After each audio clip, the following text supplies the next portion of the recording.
Hello everyone and welcome back to Versus, the show that takes art and makes it competitive, much in the same way that Andy takes toys and makes them cowboys, astronauts, and evil hams.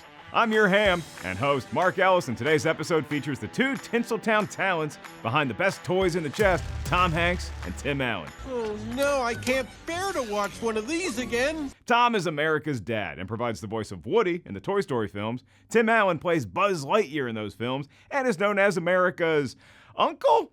TV dad? Are you crazy? Sorry, Homer Simpson. Maybe we'll go with America's handyman? Wow, that's deep. So in one corner you have the Hanks, and fun fact, he's making his third appearance on this show. Not in studio again, and he's not going to be showing up anytime soon. That's probably due to the fact that he's 0-2 in his Versus career so far. I guarantee you that I'll do a better job than last time. Most recently taking an L to none other than Denzel Washington. But Tom has a great shot here, as his entire career is once again going to be considered, but he's not going up against a nobody. He's literally taking on Joe Somebody.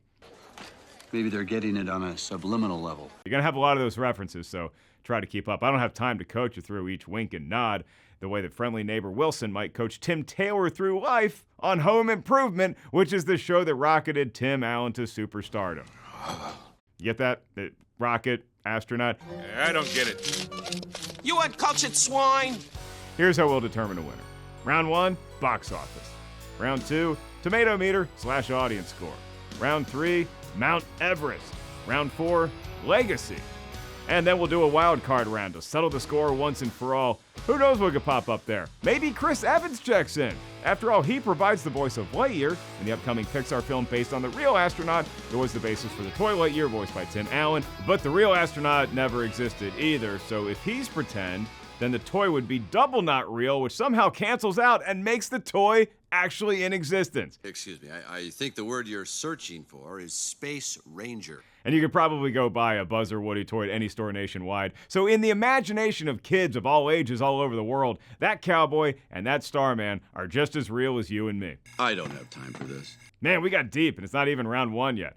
All right, folks, strap in and saddle up. We're about to go to infinity, beyond, and the Old West, all while staying in Andy's room. I won't be. That'd be weird. Let's get it on. All right. Time for the song and dance. Round 1, box office. Since Tom Hanks played a comedian in the 1980s dramedy Punchline, and both Tim Allen and your humble host are actual stand-up comedians, You're just like me. Trash! we all subscribe to the philosophy that you gotta be honest. So, truth be told, Tom Hanks has a huge advantage in this round. Perfect. Why? Well, did you just hear the name I said? He's Tom Hanks. He's been so vital to movie theaters for decades, they should build a statue of him, or at least put a giant piano in the lobby so he can jump on it if he feels so inclined. But Tim Allen's been in plenty of hit movies and generated ratings and record numbers on the small screen, so this round might get a little snug. No way. Tom had his big screen breakthrough first in the summer of 1984, when both Splash and Bachelor Party became solid box office hits, raking in a combined haul of $100 million.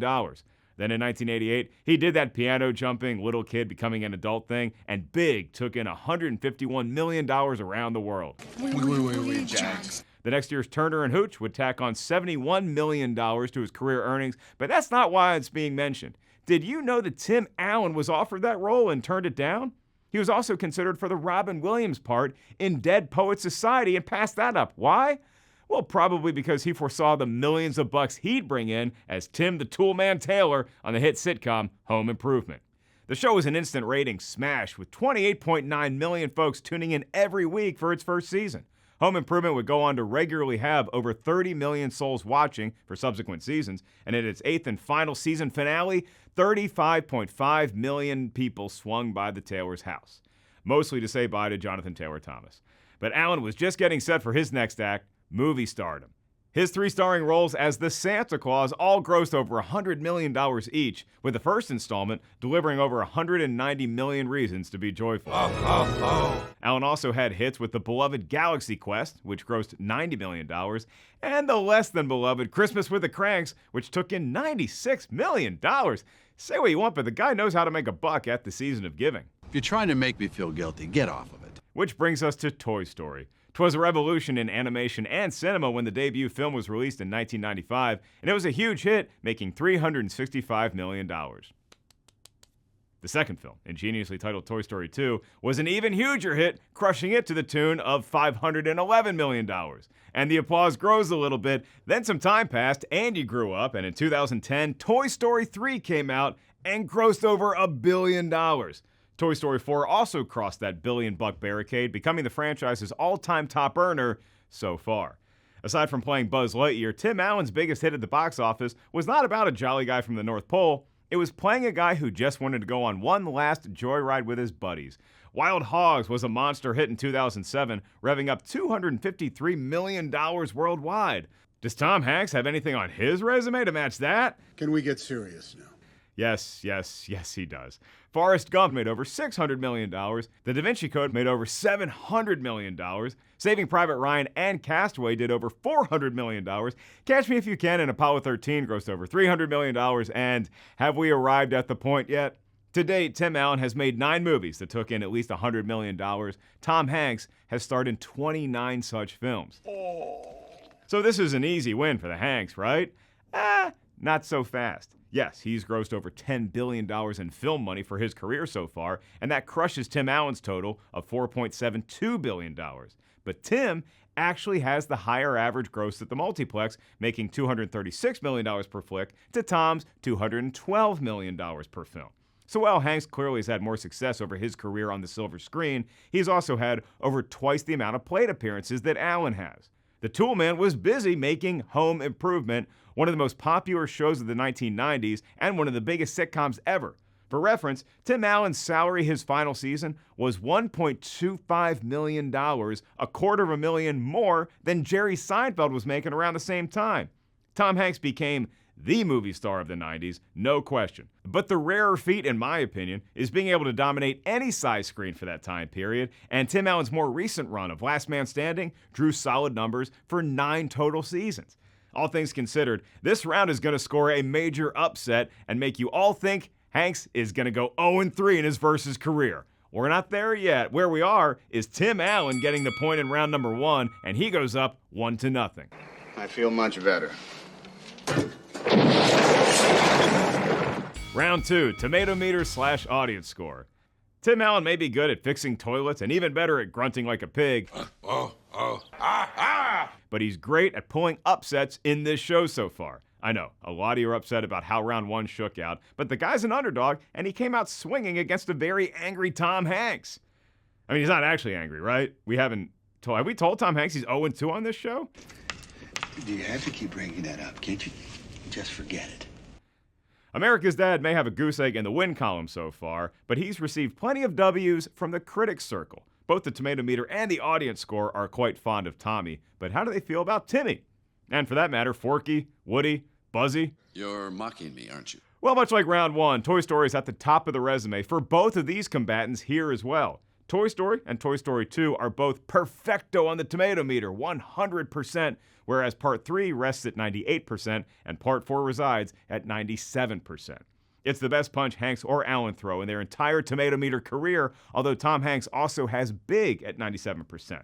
And while Tim Allen only has Galaxy Quest, also in the 90s, Hanks has Catch Me If You Can, Apollo 13, A Good Day in the Neighborhood, Captain Phillips, Saving Private Ryan, That Thing You Do, and Bridge of Spies, all at least 91%.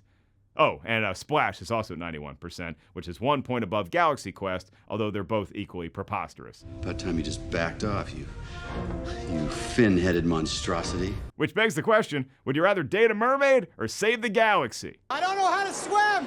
Much to every inner child's chagrin, Tim Allen's first foray into the fireproof boots of Santa Claus is only at 73% on the Tomatometer. That's still fresh, but the ref clearly took a few points away because I guess it's a personal foul to, murder the previous Santa Claus. Did not. We all saw the footage, Tim. You're guilty. It wasn't my fault. The other guy fell. It was an accident. I've got homeowner's insurance and a good attorney. Tim Allen also narrated the nature doc Chimpanzee, and he was in the martial arts film Red Belt. He's in that? And they're also fresh, and they're the only other fresh movies on his resume. How about the Hanks? Yeah, we got plenty of sweet-smelling cinema over yonder. Castaway's at 89%. The Post and News of the World are both at 88%, and they both have newspapers. And Philadelphia is tied with a league of their own at 80%. Look, Tom Hanks thrives in fresh territory. The Green Mile and Saving Mr. Banks are 79% each. Forrest Gump is at 70%. And would you believe that all three of his starring vehicles alongside America's sweetheart Meg Ryan are fresh? Sleepless in Seattle is at 75%, which seems a little low. You've got Males at 69%, which is a little bit low. And Joe versus the Volcano, well, that's lucky to be as high as 65%. What? What are you talking about? Look, we were all sad when Meg's first beau Goose ate it in Top Gun, but Tom Hanks was right there to grab the rebound. Hello. Tom does have a few duds, including big hits like the Robert Langdon Da Vinci trilogy, whose best effort, Angels and Demons, only climbed to 37%. Well, this is really fun and helpful. And Hanks' lowest effort of all time on the Tomatometer is The Bonfire of the Vanities at 16%. If you have opinions about anything, I want to encourage you to express them. Don't be shy. That's not good, but it's still better than Tim Allen's Wild Hogs, which is at 14%, and that's higher than Christmas with the Cranks, currently at 5%. Why did I say currently? Like, is anybody else going to review Christmas with the Cranks and get it back up to fresh? It's over, Cranks. Get a new holiday. The good news for Allen is that Wild Hogs pulls a man on fire with the audience score and roars back into a 61% fresh rating. His best 4 flicks on the metric are still the Toy Stories, and then we get Galaxy Quest at 79%.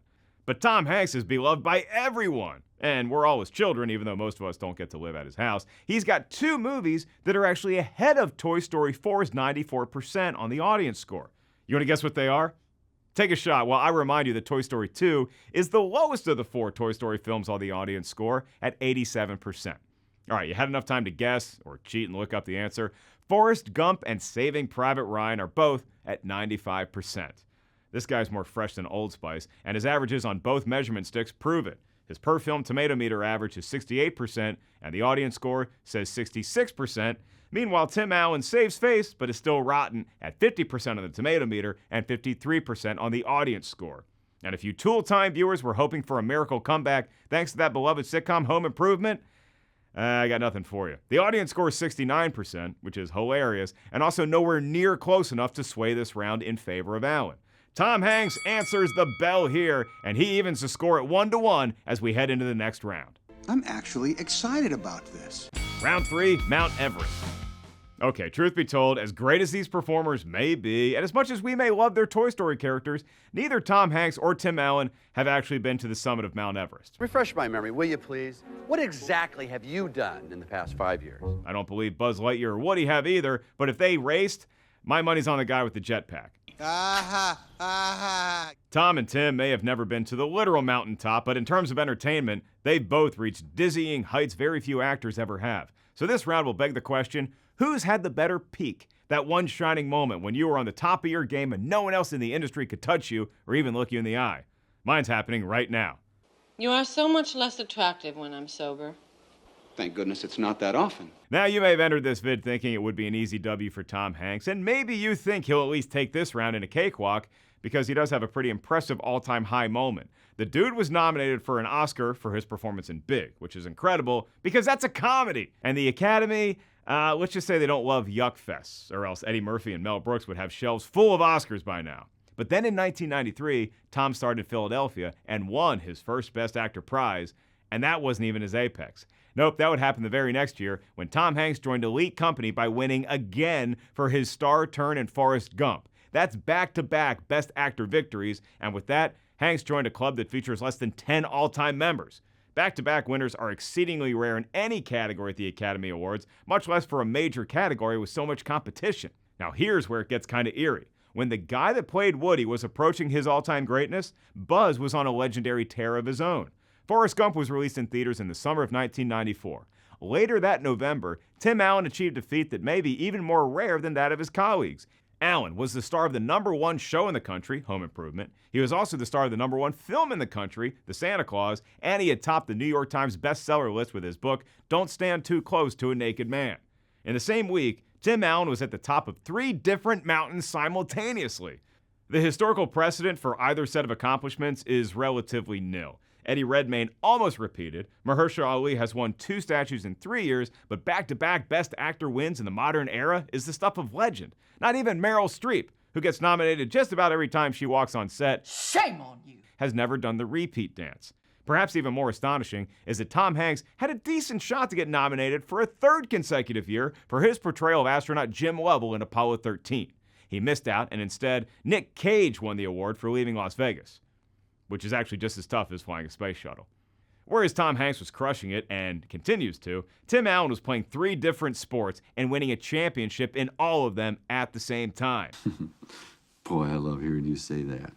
And at that particular point in history, Home Improvement was the no-brainer. The only place you could escape Home Improvement was at the Ellis household. My dad, not a fan of that show. For whatever reason, when that show or Wheel of Fortune came on, he was like, get it out of my house. No idea why. But Tim Allen could sneak back in any house he wanted to, provided we set out a plate of cookies for him. He was also Santa Claus. Santa is watching his saturated fats. The transition from TV star to film is a precarious undertaking, but he proved to be the perfect murderer for old St. Nick, and when he stepped into those boots, it was like he belonged there the whole time.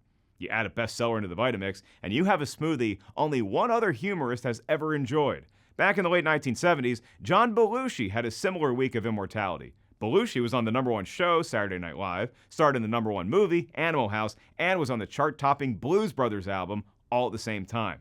If only Dan Aykroyd had taken that role of D-Day, both Jake and Elwood could have been in the club together. So maybe Tom Hanks has been hanging around his mountaintop for longer, but for one magical week in 1994, Tim Allen was everywhere. On your TV, in your bathroom, and even stuck in your chimney. Geez, when you put it like that, I'm glad all that guy wanted to do was make us laugh. Tim Allen wins the Mount Everest round, and he takes a 2-1 lead over his fellow sentient toy. Houston, we have a problem. Round 4, Legacy. And now we cease to speak about how good you had it for a week or a month or one night when you might have pushed Santa Claus off a roof. Am I belaboring the point? We all watched him push Santa Claus, right? We're going to take a gander at the entire range of mountains that you call a career. Both Tim Allen and Tom Hanks came from comedic backgrounds and were able to branch out to be regaled as entertainers for kids of all ages. Allen has already pulled a few upset wins today, and really his entire career in Hollywood has been that of an underdog story. One night, he was bombing on stage at a corporate event. And by the way, they're always the worst. They pay well, but man, are they the worst. I smile, wave my little hat, and I did that. So when do I get paid? And he was making fun of how the crowd wasn't paying attention to him, but they were just shoveling food into their mouths like a bunch of pigs. It amused him that night, and from there, his famous Men Are Pigs bit became a hallmark of 1980s stand-up and the linchpin of his comedic persona, leading to Home Improvement. Conversely, Tom Hanks got his start on a popular sitcom. After dropping out of college and landing a few parts in obscure movies, Hanks and Peter Scolari teamed up to form Bosom Buddies, a hit show with a hook that didn't lend itself to an extended run like Home Improvement, but it made enough of an impact to where Hanks could start auditioning for better movie parts. Lo and behold, Splash and Bachelor Party come along, and now we got us a thriving career in the comedy section of Blockbuster. Well, anything worth doing is worth doing right. The connective tissue between Hanks and Allen is their refusal to stay in the first box that made them famous. Allen was a monster success on TV, but he was still able to make the daunting transition to movie star. And Hanks, who had become a movie star by 1988, wasn't content with just dominating our funny bones, so he made the transition from zany comedies to romantic comedies to full-on dramas. Perhaps as well as anyone in history, it was Tom Hanks that executed the playbook of broadening your acting horizons. In fact, Tom Hanks may have actually written that playbook. So as we take a look back at Buzz and Woody, who does have the ultimate legacy? Tom Hanks is certainly easier to sum up. He's America's dad. Tim Allen at times has been the TV dad to many and Santa Claus for multiple generations. But as successful as Allen was doing stand-up, no one's going to confuse him with George Carlin or Richard Pryor or Bill Burr. Those names are some of the best to ever do it, kind of like Tom Hanks at being a movie star. Not to mention that Hanks also directed movies like That Thing You Do and produced banner projects like Band of Brothers and From the Earth to the Moon, a show that I'm pretty sure Buzz Lightyear would enjoy. Maybe, but not right now. So while Tim Allen is certainly secure in his legacy as an all-time sitcom actor and one of the greatest toys to ever suit up, Tom Hanks is simply on another level. He makes our entertainment needle move like few ever have. He's become a part of all of our families. We feel like we know him, we love him, and we can't wait to see what he does next. Whether it's an all-time comedy like Big, a rom-com like Sleepless in Seattle, a drama like Philadelphia, or a little bit of everything with Forrest Gump, he knocks it out of the stadium. Hell, we watched the guy stranded on an island by himself for 2 hours, and it was mesmerizing.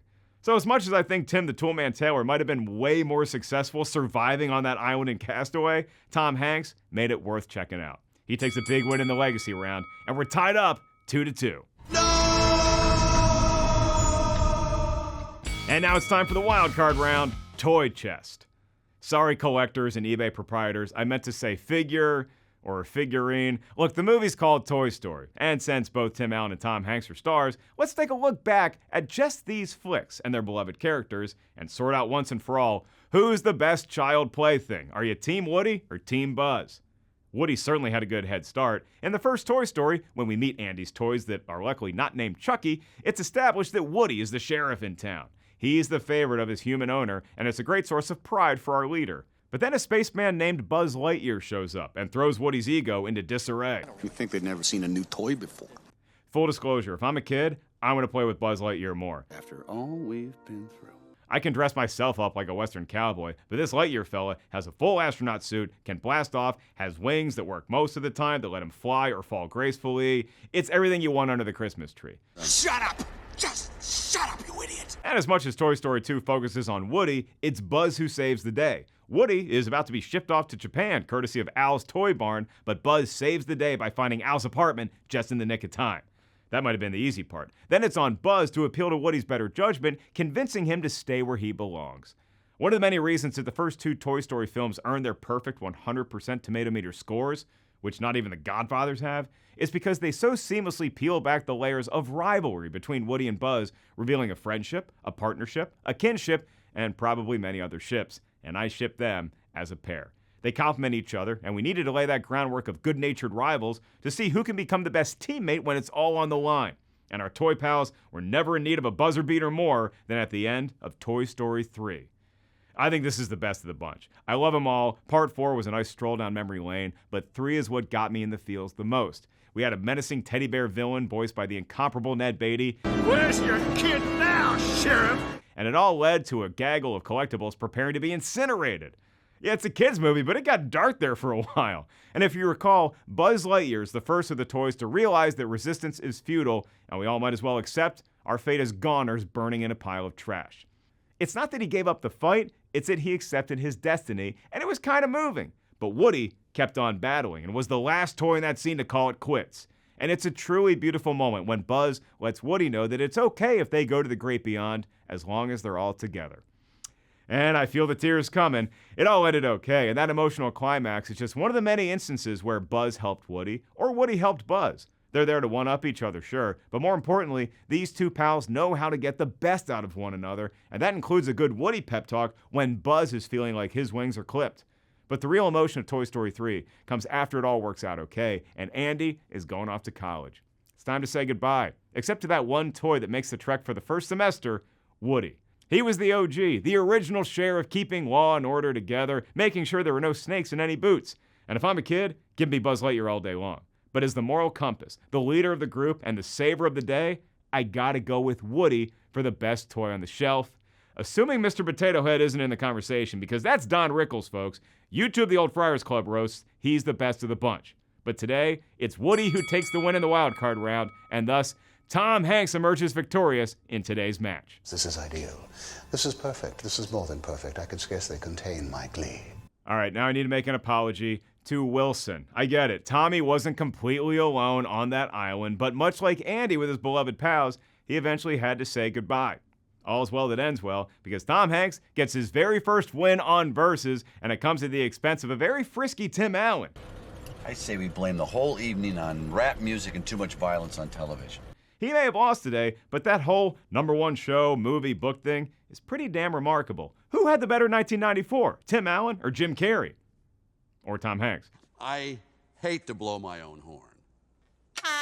It's the Hanks that's your winner, but that's just my opinion, so here's some questions I pose to you, dear viewer. When it comes to Toy Story, are you going Buzz or are you going Woody? How about iconic big screen live action characters of your youth? Are you going Tom Hanks in Big or Tim Allen in The Santa Claus? Hit me up on social media at Mark Ellis Live with your take, and stay tuned right here to Rotten Tomatoes for all the latest in the world of Lightyear, Pixar, movies, TV, books. We doing books now?